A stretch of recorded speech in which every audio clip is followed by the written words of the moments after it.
Labour front union Karachi water and sewerage board کے رہنماؤں نے جنرل سیکرٹری عبدالقیوم خان کی قیادت میں ایم ڈی سیکریٹریٹ کارساز میں سی ای او واٹر بورڈ سید صلاح الدین احمد سے ملاقات کی۔ آج لیبر فرنٹ نے اپنے ساتھیوں کے ساتھ جناب صلاح الدین صاحب سے ملاقات کی، ڈیٹیل بات کی، میڈیکل کے حوالے سے، پروموشنز کے حوالے سے، جو لوگ رہ گئے سینئر لوگ جو رہ گئے ان کے حوالے سے، غلط قسم کی جو ریومرز ہو رہے ہیں اس کے حوالے سے ایم ڈی صاحب نے بالکل واضح کیا کہ واٹر بورڈ کہیں بھی پرائیویٹائز ہونے نہیں جا رہا اور کسی کے ساتھ بھی کسی قسم کی ڈاؤن سائزنگ یا رائٹ سائزنگ یا پول کوئی نہیں بنایا جا رہا۔ ہم سب کا یہ فرض ہے کہ ہم سب مل کر محنت کریں اور جو ساتھی مزدور ساتھی ڈیوٹیوں پر نہیں آ رہے ان کے خلاف ایم ڈی صاحب بالکل جو ڈیوٹی پر نہیں آ رہے ہیں لا قانونیت جو کر رہے ہیں ان کے خلاف اگر یہ اسٹیپ لیں گے، ہماری خواہش ہے کہ وہ مینجمنٹ سائٹ سے ہو یا لیبر سائٹ سے، جو آدمی غلط ہے اس کو غلط کہیں گے۔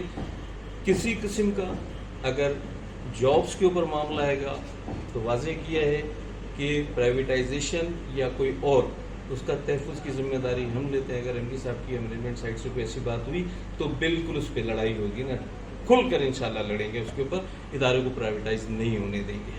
جو ہمارے رائٹس ہیں، میڈیکل ٹھیک ہونا چاہیے، بالکل ہونا چاہیے۔ واجبات کے حوالے سے ایم ڈی صاحب نے کہا کہ 2-3 کمیٹیز انشاءاللہ ہم بنا رہے ہیں، میڈیکل کی کمیٹی اور واجبات کے حوالے سے کمیٹی۔ ٹھیکیدار کی بات کی، اس سے ہمارا کوئی تعلق نہیں ہے، آپ جو مرضی ہے کریں، وہ آپ کا اور ان کا معاملہ ہے۔ ادارے کو بہتر بنانے کے لیے، ادارے کی مضبوطی اور مزدور کی خوشحالی کے لیے ہم بھرپور طریقے سے ساتھ مل کر چلیں گے انشاءاللہ۔ ٹھیک ہے، صحیح کو صحیح کہیں گے۔ جبکہ اس ملاقات میں ٹیکس کے ملازمین کا مسئلہ فوری حل کروانے کے حوالے کے ساتھ ساتھ ٹیکس کے تمام ملازمین اب اپنے آفس میں ہی کام کریں گے، یہ بات سی ای او سید صلاح الدین نے یقین دہانی کراتے ہوئے کہی۔ اس کے علاوہ سی ای او سید صلاح الدین احمد کا کہنا تھا کہ واٹر بورڈ کی کسی صورت اچکاری نہیں کی جائے گی، جبکہ کسی بھی ملازمین کو نوکری سے بھی فارغ نہیں کیا جائے گا۔ ندیم صدیقی، میٹرو 7 پاکستان۔